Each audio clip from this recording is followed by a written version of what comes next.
अपना रिश्ता ज़मीं से ही रखो, अपना रिश्ता ज़मीं से ही रखो, कुछ नहीं आसमान में रखो। तुम तो उस याद की अमान में हो, तुम तो उस याद की अमान में हो, उसको किसकी अमान में रखो। नमस्कार, मैं धनंजय कुमार, महिला कॉलेज चाईबासा से। पिछले क्लास में हमने यक्षगान, बुर्रा कथा, लावणी, कृष्ण पारिजात और पावड़ा जैसे लोक रंगमंच का पर परिचर्चा किया था। आज हम आल्हा के बारे में बात करने वाले हैं। ये एक शैली में गाए जाने वाले मौखिक वाचन। आल्हा में पूरे पाठ में एक ही छंद का प्रयोग होता है, दूसरे में काव्य पाठ एवं संगीत की अंतर्वस्तु विस्तृत माला प्रयुक्त की जाती है। कुछ छंद कथा के वाचन अंग के लिए प्रयुक्त होते हैं, तो कुछ कथा स्थान के विवरण के लिए छंद बदल दिए जाते हैं। इसके अलावा दो पात्रों के बीच की विवादपरक भूमिका के अवसर पर भी छंद का हेर फेर किया जाता है।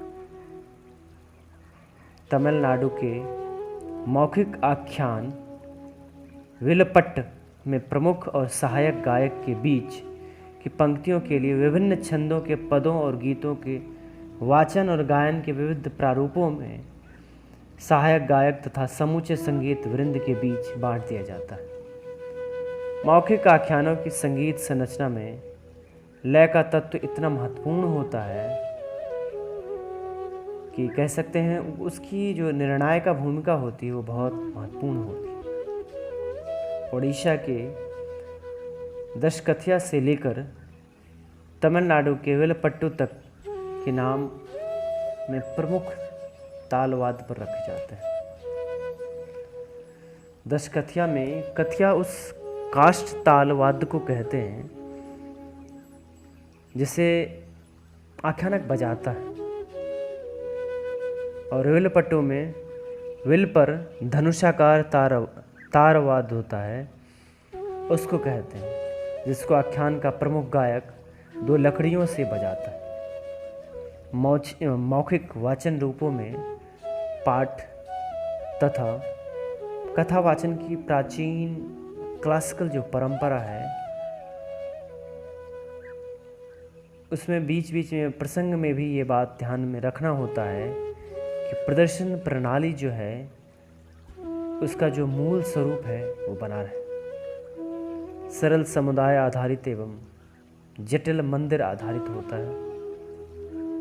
जैसे कि उत्तर भारत में रामलीला और रासलीला तथा अत्यधिक विकसित स्वरूप जैसे कर्नाटक के यक्षगान, केरल की कथकली में कथा गायन का रूप बना रहा होता है, ठीक वैसा ही गोवा के गाथा गीत रूप में रणमाल्यम की प्रस्तुति में गाथा गीत और नाटकीय ढांचाओं का सम्मिश्रण होता है। संयोजन आपको देखने को मिल जाएगा। आगे हम बात करने वाले हैं नरसिंह अवतार के बारे में। जी हाँ, नरसिंह और प्रहलाद के विषय वस्तु पारंपरिक नाट्य में अत्यंत लोकप्रिय है और कई नाट्य रूपों की प्रस्तुति होती है। इसकी लोकप्रियता का कारण है प्रहलाद की भक्ति, दृढ़ता और ईश्वर के प्रति अपनी आस्था और भक्तों की रक्षा की भावना जो भगवान में कूट कूट कर भरा होता है। इसकी प्रस्तुति ओडिशा के गंजाम ज़िले में एक नाट्य रूप प्रहलाद नाटकम के रूप में विशेष रूप से होता है। पहले इसका नाम नरसिंह अवतार होता था। साउथ के कई प्रदेशों में, कई रीजन में भी इसका परफॉर्मेंस होता रहा, लेकिन आजकल जो हमें मिलता है वो प्रहलाद नाटकम के स्वरूप में मिलता है और ओडिशा में मिलता है। इस नाट्य रूप में और किसी कथानक के नाटक नहीं होते हैं। इसी में एक पारंपरिक नाट्य का नाम ही होता है जिसे प्रहलाद नाटक या नाटकम कहते हैं। नेक्स्ट है गीत गोविंद। जी हाँ, 12th सेंचुरी में जयदेव रचित गीत गोविंदम से मंदिर प्रदर्शन की परंपरा प्रारंभ होती है। अगर हम बात करें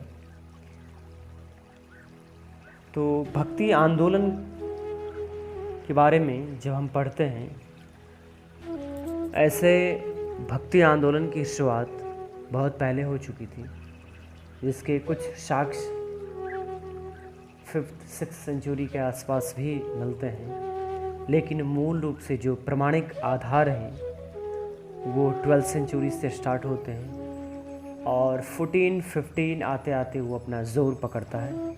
फिर 15 में आने के बाद नॉर्थ ईस्ट की तरफ बंगाल, असम, मणिपुर इस रीजन से स्टार्ट होते हैं और जो पूरे भारत में अलग अलग प्रदेश होते हुए केरल तक पहुंचते हैं। उसमें जयदेव का नाम भी हमेशा लिया जाता है और इनके गीत गोविंदम का नाम अगर ना लिया जाए, एक आंदोलन अधूरा रह जाएगा। उस आंदोलन में बहुत ही अभिन्न अंग है गीत गोविंदम का, क्योंकि ये काव्य रचना का विषय है। इसमें दिव्य प्रेमी युगल राधा और कृष्ण का प्रेम, कृष्ण की दूसरी गोपियों से प्रेम किरण और राधा कृष्ण का पुनर्मिलन, इन सभी बिंबों में पूर्ण भक्ति रंजित और कह सकते हैं कृष्ण और राधा में रागानु प्रेम जो है, और इसमें जो गायन और नृत्य के लिए रचित गीत हैं वो गीत गोविंदम में हैं और इसका स्वरूप मंदिर नाटक की परंपरा आरंभ करने के लिए आदर्श रचना सिद्ध हुई है। ये कृति जयदेव की काव्य प्रतिमा का प्रमाण है। इस कृति से पता चलता है कि इससे पहले इस प्रकार का अन्य काव्य कृतियाँ रही होगी जिसका गायन और नृत्य होता रहा होगा। शास्त्रीय नृत्य की सभी शैलियों में इनकी नृत्य प्रस्तुति हुई है। लघु चित्रों के रूप में इसका चित्रण हुआ है और केरल में 16th सेंचुरी का कृष्णाट्टम जो है परफॉर्मेंस, वो कहीं ना कहीं इसी गीत गोविंदम से प्रेरित रहा है। आगे हम बात करते हैं भर्तृहरि और लोरिक चंदा के बारे में।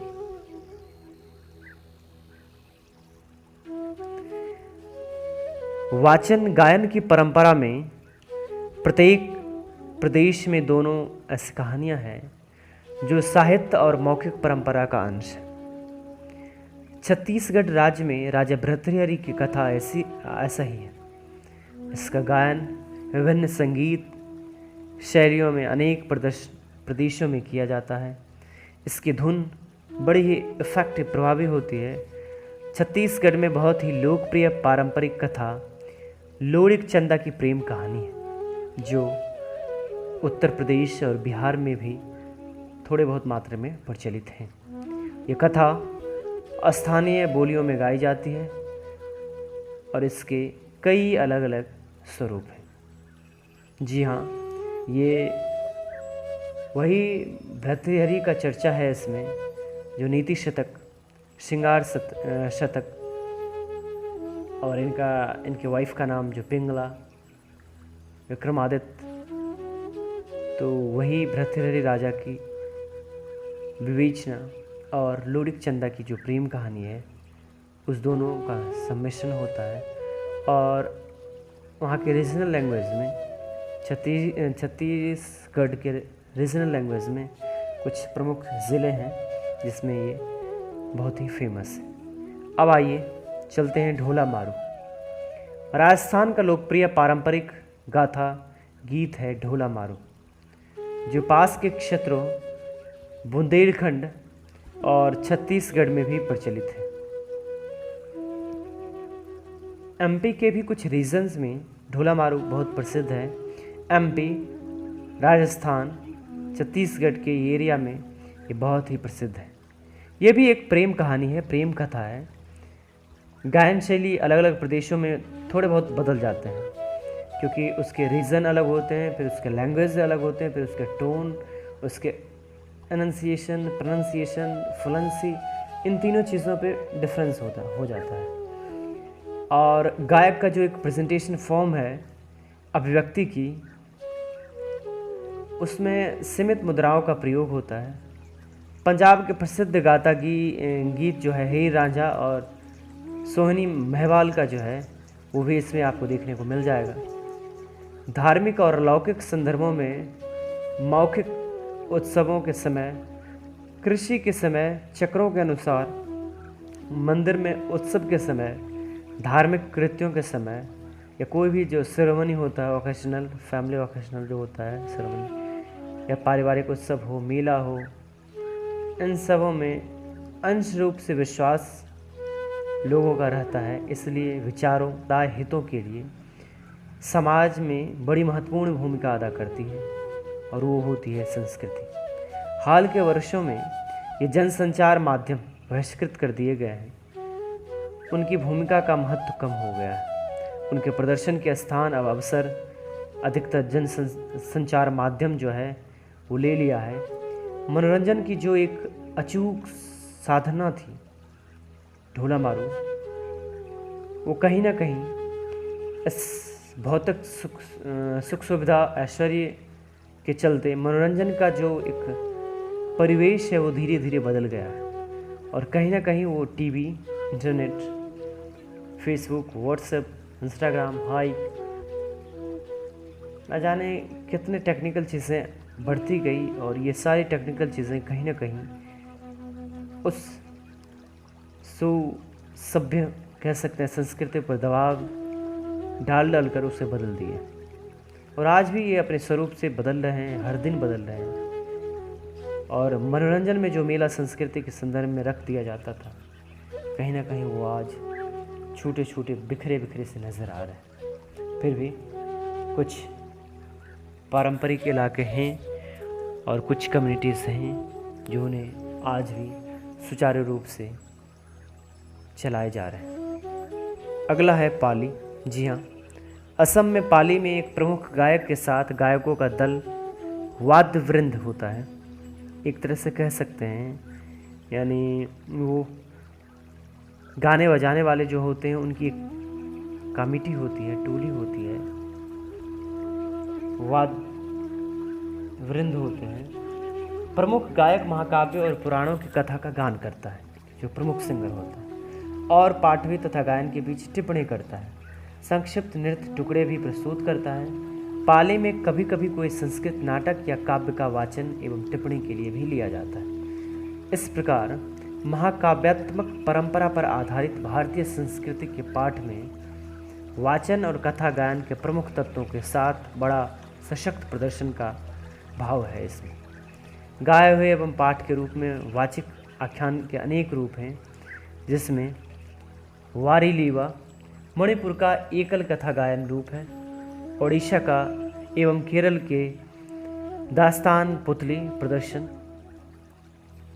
हैंड पपेट कह सकते हैं, गोवा का रण माल्यम गाथा गीत है, कुमाऊं प्रदेश का राजुला मालुशाही, गुजरात का आख्यान, मध्य प्रदेश का पांडवनी, आंध्र प्रदेश, कर्नाटक एवं तमिलनाडु की हरि कथा, हिंदी भाषी प्रदेश में वाचिक महाकाव्य आला, और राजस्थान की चित्रवाहन परंपरा जैसे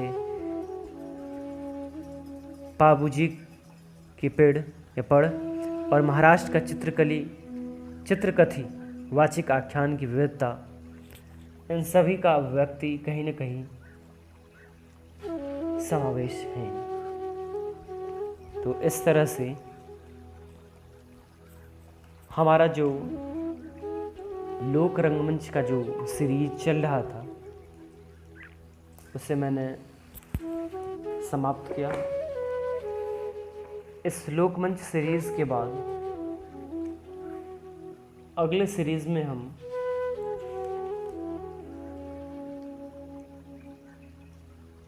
क्लासिकल थिएटर, फोक या लोक रंगमंच जो है उसका चर्चा कर लिए हैं। अब हम अगली क्लास में आधुनिक रंगमंच की चर्चा करेंगे, जिसमें से बहुत ज़्यादा नहीं बट शॉर्ट में जो बहुत ही इम्पोर्टेंस नाम है और कुछ संस्थाएं हैं, उसमें जो भी रीजनल थिएटर हैं उन सभी का चर्चा करूँगा। एक पूरा सीरीज़ होगा उसके बाद हम कठपुतली यानी पपेट्री फॉर्म्स पे भी बात करने वाले हैं। तो इस तरह से हमारा और आपका लगाव, इंटरेक्शन चलता रहेगा। आप सबों से एक बार फिर से अनुरोध है, गुजारिश है कि आप पूरा ऑडियो या वीडियो जिसे कह सकते हैं, ऑडियो विजुअल जो है आप सुने, देखें